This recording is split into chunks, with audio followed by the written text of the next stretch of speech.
all of us have a deep spiritual need, right? Yep. Because God has made us for Himself, and our hearts are restless until they rest in Him. Now, that's no question. The numinous, the Spirit of God is dwelling within us, calling us, from the moment we're born. And, not just, the Spirit of God that we get at baptism, but God is present to us interiorly, calling us, fascinating us, riveting us to Himself, right? As and so there is an interior call, and there is an interior need.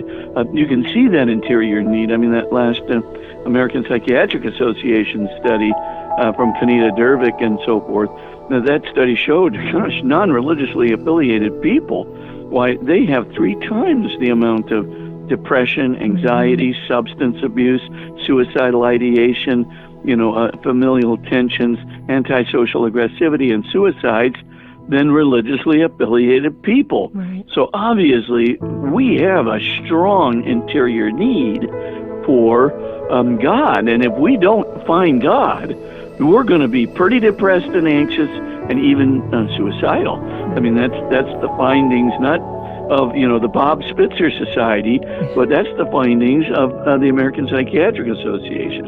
And the second thing is we also need evidence. We live in a hypercritical secular culture that really puts a lot of quote-unquote faith in science. And so, credibility is invested in scientific method and scientific investigation and in just rational investigation, whether it be in the historical, philosophical disciplines, right? We live in a society that wants evidence. And, again, to just say, oh, you don't need evidence. Oh, when I was a young man, oh, I heard this many times. God's a mystery. Don't have to worry about it. You don't need evidence. Hold a baby. Then you'll know God exists. It's a miracle.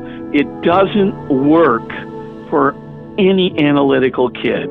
So, I mean, about half your kids out there are going to be analytically oriented. Mm-hmm. And those kids, they need it. And if you don't give it to them, you just say, oh, I didn't need it. And it's not going to work for them. You leave them out there, and they're going to follow the culture because they're just going to think, well, mom's naive, dad's naive, I mean, I got to have some evidence.